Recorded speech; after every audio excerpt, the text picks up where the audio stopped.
don't have to imagine a situation where populations are shrinking, with fertility rates dropping, and the population aging. This is exactly happening in countries all over the world. The demographic changes to populations will impact economies, especially government budgets, and not only increasing expenditures on healthcare and pensions, but government funding like taxation. There are 3 big policy directions that we have seen more in the last few years, and we'll continue to see in the foreseeable future.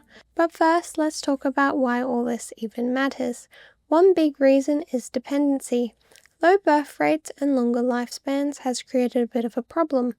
A low birth rate means there's essentially less babies to take over from the current workers.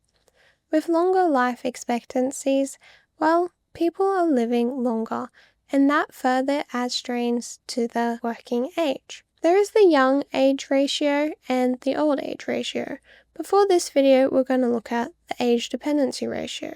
That includes those under the age 15 and those over the age of 65, relative to the working age. I do want to say these are only projections and it is not a given.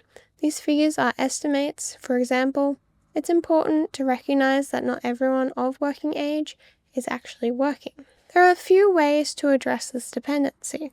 In countries like Japan and South Korea, they want to encourage their population to have more babies. But here's the thing. In the short term, having more children increases the dependency, since it takes years for a child to grow up, and that's if you can even incentivize people to have more babies.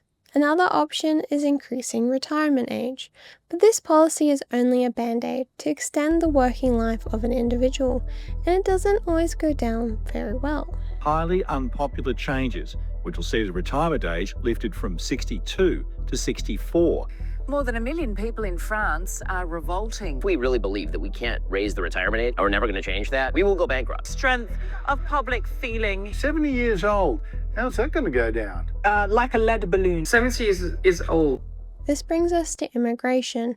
Many countries have looked at immigration since you can essentially import workers. But complaints surface too, like losing jobs, housing supply, and many others. This may not exacerbate the dependency ratio in the short term, which is a good thing. But what about in the long run? The full consequences of these policies is what we're going to find out, but not just yet.